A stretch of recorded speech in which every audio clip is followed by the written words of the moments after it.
This Crazy. is where it all gets very muddled for me personally. And maybe you guys, you have taken a stand and you know exactly how you feel about this. I waver back and forth, and here's why.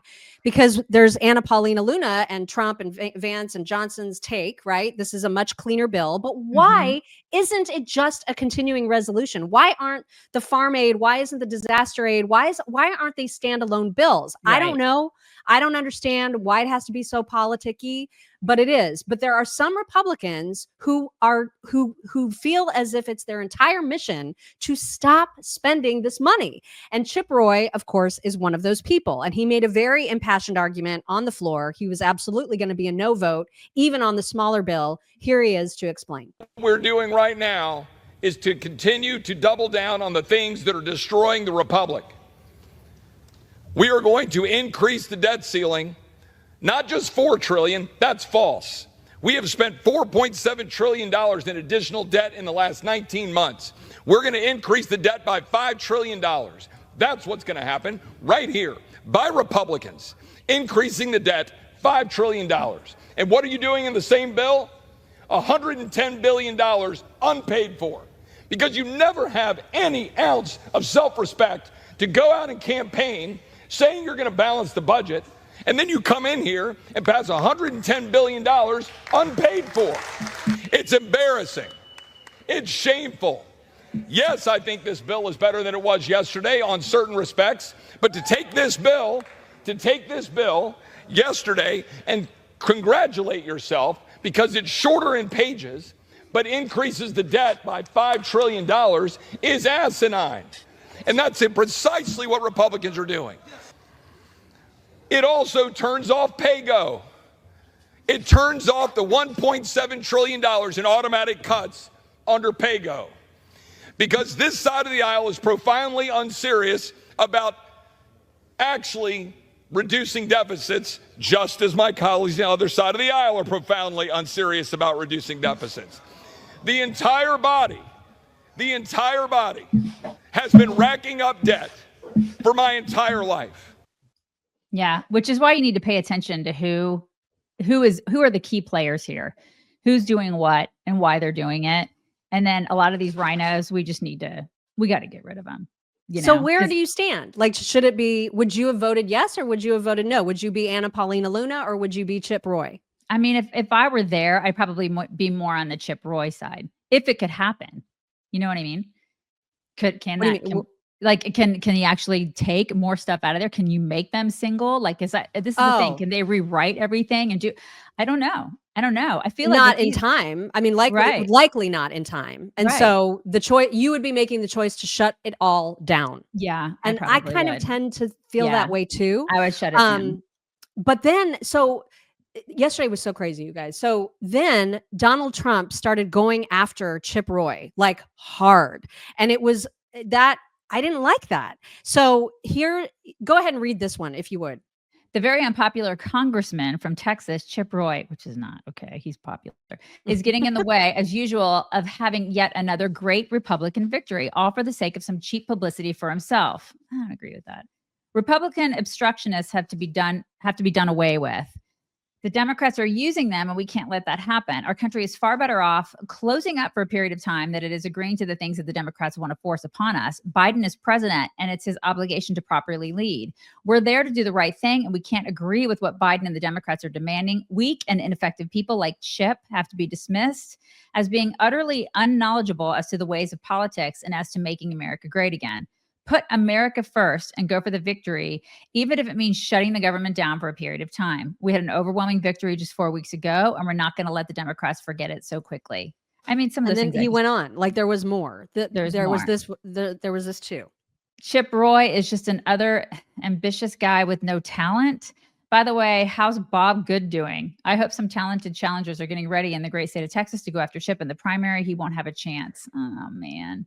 Right. And so there were a lot of people that were like, Trump, what are you doing? One of those people was Dana Lash saying, why? Chip Roy is one of the best conservative fighters in Congress. He's popular here in Texas. Yes. Why are we picking fights with proven conservative stalwarts and not the left? Why is he speaking more harshly of Chip Roy than Mike Johnson? I agree with her. I do. I want to know why that is. And maybe part of it is because he's a deal maker. Trump is the ultimate art of the deal guy, right? Mm-hmm. He just wants a deal, and he feels like they're not playing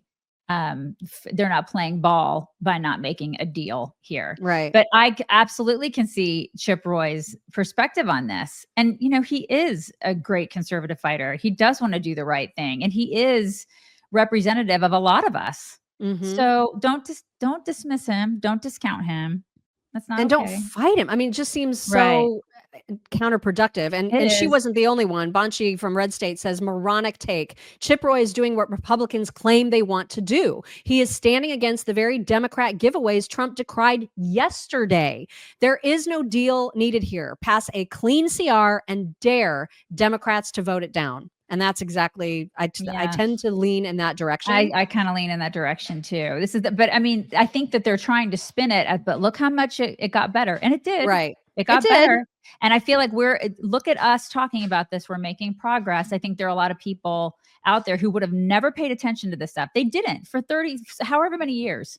Mm-hmm. We've just been in the dark, and we're not. And so maybe to me, that's like the silver lining here. Everybody's paying attention to this crap now. Yeah.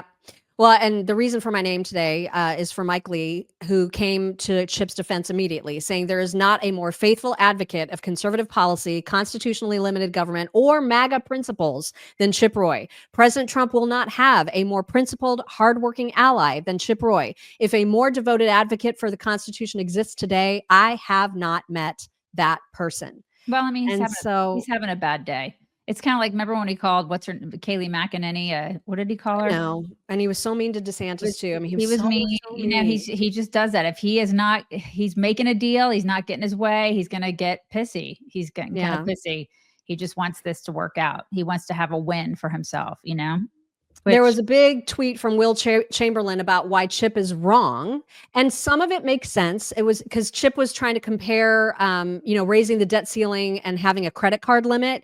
And Will was saying that's a terrible analogy because if you don't pay off your credit card debt, ultimately you'll declare bankruptcy and a court will simply wipe it away. Your credit rating will go down. The bank will write off some debt, no big deal. But if the U.S. government defaults, catastrophic consequences would ensue all over the globe. U.S. Treasuries are the backbone of the global financial system. And Trump wants the debt ceiling raised now because then he doesn't have to have that fight for another couple of years. Mm-hmm. And so I get it. But then Chip was asked to respond to Trump's attacks. He was caught up in the hallway. And at that point, he had not read them, but the reporters were reading them to him. Trump is saying you're getting in the way of a Republican victory for cheap publicity. What's your reaction to that? I've been able to read. All we're doing is trying to talk about how to get a deal done so we can actually cut spending. Do you plan to talk to him to smooth things over?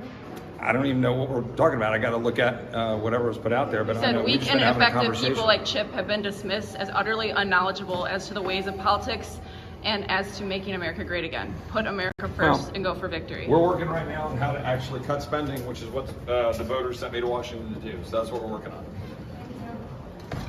Yeah, I just kind of wish that wouldn't have happened because he's not weak and ineffective. He's just not. No, he's not. And he tried to lay out his position after the fact, after the Trump attacks. He said, my position is simple. I'm not going to raise or suspend the debt ceiling, racking up more debt without significant and real spending cuts attached to it. I have been negotiating to that end. No apologies. Right. And then when he had a chance to read the smaller bill, he said more debt, more government, increasing the credit card, $4 trillion with zero spending restraint and cuts. Hard no.